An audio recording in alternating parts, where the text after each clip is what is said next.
installing a water slide to get people into the office was a bad idea. Yeah, we should have.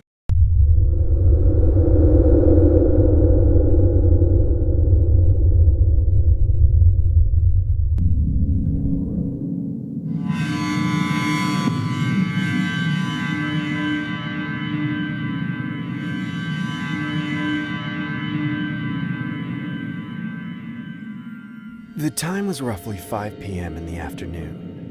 It was the month of August and I was on my way to the amusement park.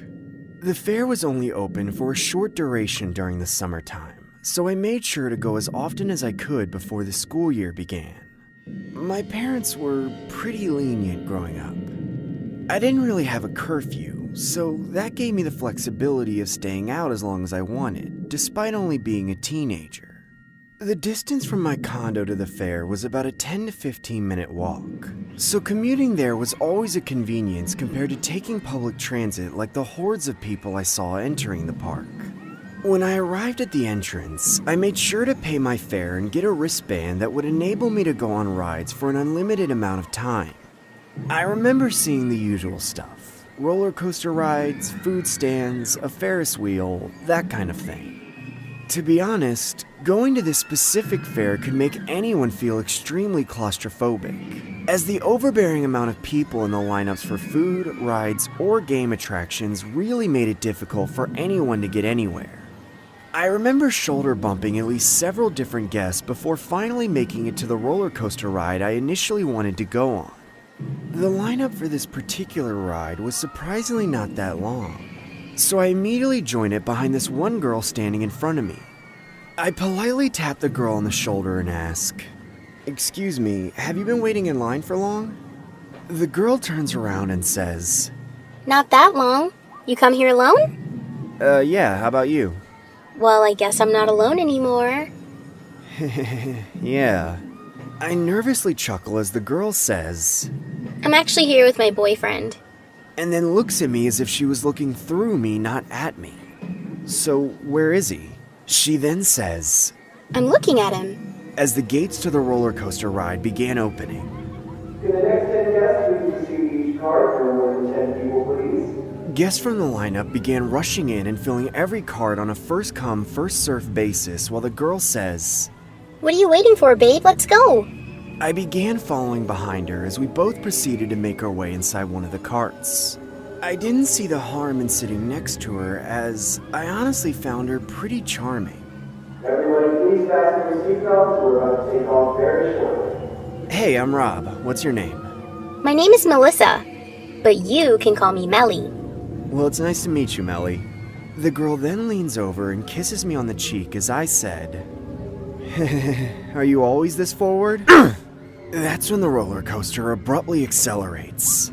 I began to hold on for dear life as the velocity of the ride felt like I was jetting on the highway at a rate of 200 miles an hour. As the roller coaster began zooming up and down in a ferocious manner, I could see Melissa staring directly at me through my peripheral vision. I casually glanced at her, only to realize she was giving me the same bizarre stare she gave me during our initial encounter. At first, I thought she was just thrilled at the notion that my face looked silly from the turbulence of the ride, but then I realized that she was staring at me with a gaunt smile. Like the movement from the ride didn't faze her in the slightest. I couldn't help but feel uncomfortable. As we began approaching the tail end of the ride, I nonchalantly look around as if I was exploring the amusement park, but in reality, I was avoiding Melissa. The ride finally made its way back to the initial start point. I remember waiting for the operator's cue to unbuckle our seatbelts and safely get off the roller coaster. I made sure not to make eye contact with Melissa as the operator finally gave the green light for guests to exit the ride. Would all guests please exit on the side to the next guest? All guests please exit on the side to the next guest. That's when I got off and began speed walking while trying to find a fair game or another ride to go on. I then made my way into the huge Ferris wheel lineup, hoping to masquerade myself within the crowd. A small and soft hand began to firmly grasp onto the gaps in my fingers. I look across my shoulder and lo and behold, it was Melissa, holding hands with me as if we were in a relationship or something. Hey, it's me again. Hey, getting a bit too comfy, aren't you? Yes, I'm very comfortable with my boyfriend, duh. Yeah, sure. Melissa then hugs me and caresses her head against my shoulder. I honestly could have shoved her away, but decided to take the high road and go along with the whole facade. Time began running slow as we steadily began inching towards the entrance of the Ferris wheel. I couldn't help but think in my head, what the hell is this girl's problem? Why is she holding onto my arm like that? Does she really think I'm her boyfriend?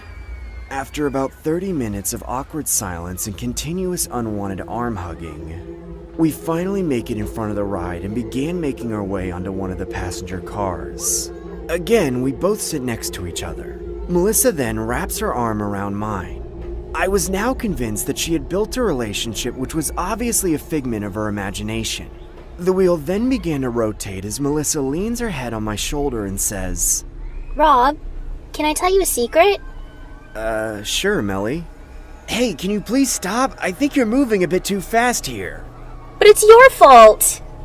What the hell are you talking about? I have an impulsive behavior disorder. You're kidding me. Every time someone calls me by my nickname, I develop an extreme compulsion, where I can't resist the urge to kiss them. Melissa's eyes then wander towards the sky, as if she was embarrassed to disclose such personal information. But then, why did you introduce me to that name? That's when Melissa's phone begins to ring. She pulls it out and reveals a video call coming from her mother. She then answers the video call and says, Hey, Mom.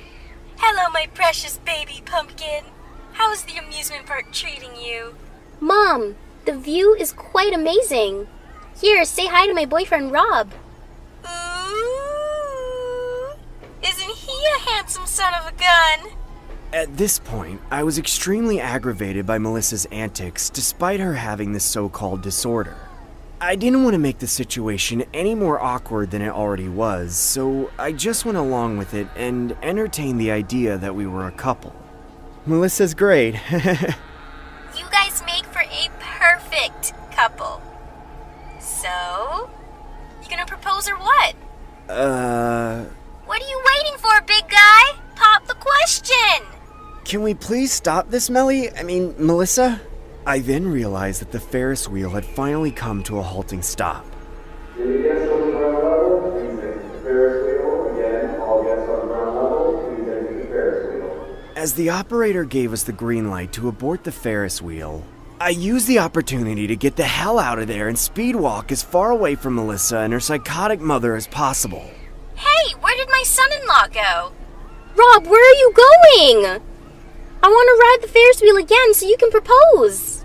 Leave me the hell alone or I'm calling the cops! I then turned around and glanced at the Ferris wheel from a distance. I could see Melissa still sitting in the passenger car as the Ferris wheel again began to operate. A feeling of relief flowed through my body. Getting away from that clingy psycho brought me immense satisfaction. I made direct eye contact with her from where I was standing at. What made this all the more disturbing was how emotional I saw her getting. I saw tears profusely run down her face. At this point, I could have bolted the scene and left the fair, but I honestly felt a little guilty. Knowing that I was the sole purpose of Melissa crying a storm on the Ferris wheel made me gravitate towards staying and possibly giving an explanation as opposed to splitting the scene. The Ferris wheel then abruptly stops as the ride finally came to an end. I saw Melissa at the very top passenger car as the guests below began to exit the ride. She then began shouting, You're the worst boyfriend ever! I hate you! I wish I never met you! Without thinking, I said, I'm not your boyfriend, Melly! That's when Melissa compulsively leans over the passenger car to kiss me. No.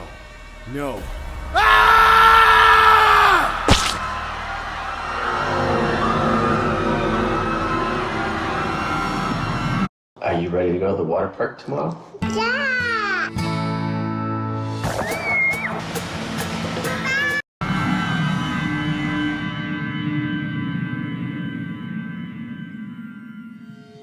A bond between two childhood friends is equivalent to the bond shared between two brothers. Nothing can get in between the two. Like every real relationship, there will always be a few rifts here and there. but it's common to experience such a thing. It's what makes the bloodline between the two recipients thicker, hence the term BFFs, or brotherhood in my case. I had a close friend named Joel who I'd known since childhood. We grew up together in the downtown region of our city, where we were not only classmates, but neighbors as well. Well, not exactly neighbors. I lived in a house while Joel lived in an apartment located about 5 minutes down the street. Joel and I basically accompanied each other for the latter part of elementary school. As we got older and started attending high school, our bond remained the same if not stronger. We would literally do everything together. We made sure we enrolled in the same classes and hung out during our lunch breaks. Joel would always swing by my place after school, either to hang out or work on our school assignments together. My parents treated him as if he was one of their own. It was almost as if he was an unofficial addition to our family. My hamster even liked him, as he would always feed her and play with her. If I had to describe Joel, I would say he was a skinny, nerdy kid who had a warm heart, but also a fast metabolism. Every time my mother would fix us a plate of dinner, Joel would literally devour it in a matter of seconds. It was almost as if he had some sort of tapeworm in his stomach. I always knew Joel came from a struggling family, as he had once disclosed to me that they'd been living off welfare and disability checks. In essence, I couldn't help but feel some sort of sympathy towards him, which is why I didn't mind if he came over to eat often. There was this one time during one of our summer breaks, though, where things took a darker turn for the worst. I invited Joel to a family barbecue that my parents were hosting on a Saturday afternoon. Joel and I had planned for him to sleep over at my place for the duration of the weekend. My parents had recently purchased an Xbox console with the newest Halo, so we were both anticipating on playing the game later that night. I recall my dad grilling a few chicken breasts on the barbecue while Joel and I played cards on the backyard table. Seeing and smelling the smoke-charred chicken really made both of our appetites increase the longer we waited. I could visibly see Joel's mouth begin to water in hunger as a drip of saliva oozed down the side of his mouth. I noticed his hands beginning to tremble while holding a fork in one hand and a knife in the other. It honestly looked comical, but at the same time disturbing. My dad briefly stepped away to grab more meat from the kitchen when I said to Joel, dude, you alright? Hello? Joel, hello? Feed me. Dude, if you wait a couple more minutes, it should be— Feed me! Feed me more! That's when Joel gets up from the table and begins running towards the barbecue, only to notice my dad had brought the metal tongs with him inside. Where's the tongs? I want to eat now! Dude, my dad has them. Can you please just relax and wait 5 minutes? No, I want to eat now! That's when Joel grabs a large piece of raw chicken from the bowl on the side and begins chomping down on it vigorously. What the hell is wrong with you? Why are you eating the raw chicken? Shut up! It's my tongue, not yours! Joel, why the hell are you eating that? It's not cooked yet! Put it down. You're gonna get salmonella. Joel then spat out the raw chicken he was chewing on and began sobbing profusely while saying, It was Josh! He made me do it! What's the matter with you, Josh? Why would you tell him to do such a thing?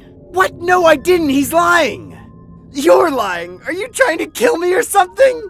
I couldn't believe the words that were coming out of his mouth. He was just flat out lying to my parents and using me as a scapegoat. I honestly didn't know what to say in the heat of the moment, so I ended up swallowing my pride and saying, I'm sorry, it won't happen again. My eyes filled with malice as I stared directly into his eyes. About several minutes later, my dad finally finished grilling the chicken. Joel, myself, and my parents all gathered around the backyard table and finally began eating. I couldn't help but feel resentment towards Joel. The fact that he would lie about me to my parents left a disdain in the air which caused most of the night to have an obscure, awkward silence. Later that night, Joel and I sat on the living room couch while my parents were upstairs in their bedroom. I began watching